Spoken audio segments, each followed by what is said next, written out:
Good morning सबाइके आशा करी तोमरा भालो आछो एबं आजकेर आमी एई भिडियोटीते षष्ठ श्रेणीर भूगोलेर एकटी चैप्टारेर प्रश्न उत्तर आलोचना करते चलेछि। आशा करी आगेर आपलोड करा जे समस्त भिडियोते प्रश्न उत्तर आलोचना करा आछे सेटा तोमादेर काजे लेगेछे एबं तोमरा सेगुलोके लिखेओ रेखेछो। चलो आजकेर आलोचनार विषयबस्तुटा एकटु देखे निई। आजके आमादेर आलोचना मूलत प्रश्नोत्तर निয়েই, कारण এই চ্যাপ্টারের आलोचना आमरा আগেই করেছি। চ্যাপ্টারটির नाम चलो देखे निই। आजकेर যে চ্যাপ্টারটির প্রশ্নোত্তর আলোচনা করব সেটা হচ্ছে জল স্থল বাতাস। পেজ নাম্বার হচ্ছে 30, চ্যাপ্টার নাম্বার 5। এই বিষয়টা সম্পর্কে আমরা আগেই একটা ভিডিও আপলোড করে দিয়েছি যেখানে এই বিষয়টা বোঝানো রয়েছে, কিন্তু সম্পূর্ণ চ্যাপ্টারটা সেখানে বোঝানো হয়নি।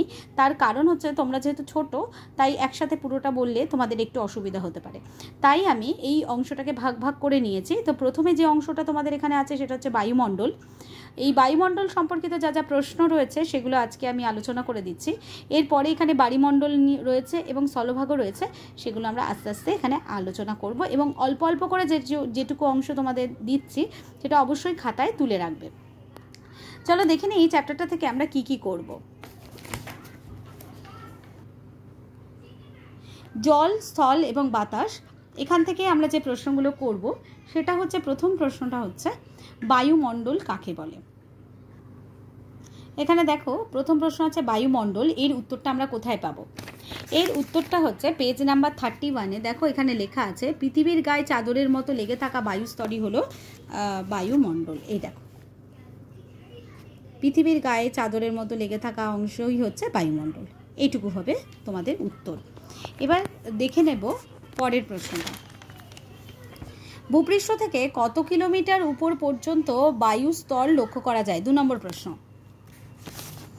এর উত্তরটা হচ্ছে ভূপৃষ্ঠ থেকে 10,000 কিলোমিটার পর্যন্ত বাতাসের অস্তিত্ব থাকলেও 97% বাতাস আছে ভূপৃষ্ঠ থেকে 27 কিলোমিটার মধ্যে।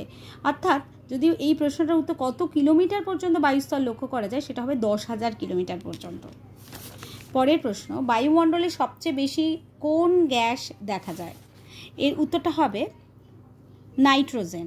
এই দেখো নাইট্রোজেন আছে 78%, ঠিক আছে, ওজন হিসেবে। পরের প্রশ্ন, বায়ুমণ্ডলে মোট কতগুলি স্তর রয়েছে তাদের নাম লেখো। এটা খুব গুরুত্বপূর্ণ প্রশ্ন।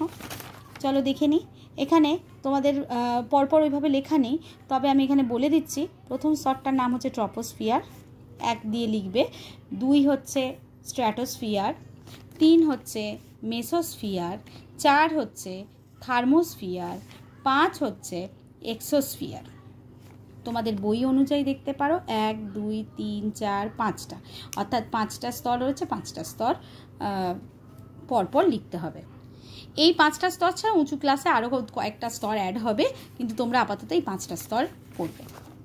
পরের প্রশ্ন হচ্ছে ভূপৃষ্ঠ থেকে কত কিলোমিটার পর্যন্ত ট্রপোস্ফিয়ার আছে? ভূপৃষ্ঠ থেকে 16 কিলোমিটার পর্যন্ত যে বায়ুস্তর সেটা হচ্ছে ট্রপোস্ফিয়ার, তার মানে 16 কিলোমিটার পর্যন্ত আছে। বায়ুমণ্ডলে কোন স্তরে মেঘ, ঝড়, বৃষ্টি হয়? এটার উত্তরটা হচ্ছে এই দেখো, এই স্তরেই হচ্ছে মেঘ, ঝড়, বৃষ্টি দেখা যায়। ধুলোকণা, জলকণা থাকে বলে মেঘ, ঝড়, বৃষ্টি ট্রপোস্ফিয়ারে দেখতে পাওয়া যায়। পরের প্রশ্ন, ভূপৃষ্ঠ থেকে 50 কিলোমিটার ঊর্ধ্বের স্তরটির নাম লেখো। ভূপৃষ্ঠ থেকে 50 কিলোমিটার ঊর্ধ্বে রয়েছে স্ট্র্যাটোস্ফিয়ার। পরের প্রশ্ন, জেট প্লেন বায়ুমণ্ডলে কোন স্তরের মধ্যে দিয়ে চলাচল করে? এখানে জেট প্লেনগুলো এই শান্ত স্তর, মানে এখানে যেহেতু মেঘ, বৃষ্টি কিছুই হয় না, তাই জেট প্লেনগুলো এই স্ট্র্যাটোস্ফিয়ারের মধ্যে দিয়েই চলাচল করে। তারপরে প্রশ্ন, ওজোন গ্যাস কোন বায়ুমণ্ডলীয় স্তরে লক্ষ্য করা যায়? এখানে দেখো সূর্য থেকে আসা অতিবেগুনি রশ্মি, অর্থাৎ ওজোন গ্যাসের প্রাধান্য এখানে রয়েছে বলে একটা স্তর আছে যেখানে অতিবেগুনি রশ্মি আমাদেরকে রক্ষা করে। ওজোন গ্যাসের যে স্তরটা রয়েছে সেটা কোথায় দেখতে পাওয়া যায়? স্ট্র্যাটোস্ফিয়ারে। তাহলে কোন স্তরের মধ্যে ওজোন গ্যাস লক্ষ্য করা যায় না? স্ট্র্যাটোস্ফিয়ারের মধ্যে। সূর্যের অতিবেগুনি রশ্মির হাত থেকে আমাদের রক্ষা করে কোন বায়ুমণ্ডলীয় স্তর? সেটা হচ্ছে স্ট্র্যাটোস্ফিয়ার, কারণ স্ট্র্যাটোস্ফিয়ারের মধ্যেই ওজোন গ্যাস রয়েছে এবং কিছু বইতে দেয়া থাকে ওজোনোস্ফিয়ার তার নাম, কিন্তু ওজোনোস্ফিয়ার হচ্ছে স্ট্র্যাটোস্ফিয়ারের মধ্যেই, তাই সূর্যের অতিবেগুনি রশ্মির হাত থেকে আমাদের রক্ষা করে হচ্ছে স্ট্র্যাটোস্ফিয়ার। নেক্সট পরবর্তী প্রশ্ন, কোন স্তরে বেতার তরঙ্গ প্রতিফলিত হয়? সেকেন্ড ইউনিটে, সেকেন্ড সামেটিভে এই প্রশ্নটা তোমরা পাবেই, যে বায়ুমণ্ডলে কোন স্তরে বেতার তরঙ্গ প্রতিফলিত হয়। এখানে দেখো, আমরা রেডিওর আওয়াজ শুনতে পাই, প্রতিফলিত হয়ে পৃথিবীতে ফিরে আসে রেডিওর আওয়াজ শুনতে পাই। কোন স্তরে না আকাশ, এখানে ভালো করে দেখো, এই স্তরে দেখতে পাওয়া যায়, তার মানে হচ্ছে থার্মোস্ফিয়ার। এখানে বাতাস নেই, আকাশ কালো দেখায়, এই স্তরের আরেক নাম আয়োনোস্ফিয়ার। থার্মোস্ফিয়ারের নাম আয়োনোস্ফিয়ার। তুমি থার্মোস্ফিয়ারও লিখতে পারো যে বেতার তরঙ্গ প্রতিফলিত হয়, তুমি আয়োনোস্ফিয়ারও লিখতে পারো, কারণ থার্মোস্ফিয়ারেরই আরেকটা নাম আয়োনোস্ফিয়ার। এটা খেয়াল রেখো, ঠিক আছে? এটা খুব ইম্পর্টেন্ট প্রশ্ন, কোন স্তরে বেতার তরঙ্গ প্রতিফলিত হয়। তোমরা আয়োনোস্ফিয়ার লিখলেও রাইট হবে, তোমরা থার্মোস্ফিয়ার লিখলেও রাইট হবে। তারপর, কৃত্রিম উপগ্রহ কোন বায়ুমণ্ডলীয় স্তরে লক্ষ্য করা যায়? কৃত্রিম উপগ্রহ, মহাকাশ স্টেশন, এগুলো হচ্ছে সব এক্সোস্ফিয়ারে দেখতে পাওয়া যায়। এরপরে আছে বায়ুমণ্ডল না থাকলে কি ক্ষতি হতো, এটা তোমরা রিডিং পড়ে নিতেই পারো। যেন বায়ুমণ্ডল যদি না থাকতো অক্সিজেন আমরা পেতাম না, আমরা বাঁচতামই না। তারপরে ওজোন স্তরে অতিবেগুনি রশ্মি রয়েছে, শোষণ করে নেওয়ার ক্ষমতা ওজোন গ্যাসের রয়েছে বলে সেখান থেকে আমাদের হাত থেকে রক্ষা করে এই বায়ুমণ্ডলীয় স্তর, না হলে তো আমরা অতিবেগুনি রশ্মির হাতে ক্ষতিগ্রস্ত হতে পারতাম। এরকম অনেক কথা এখানে লেখা আছে, এখান থেকে একটু রিডিং করে নিও।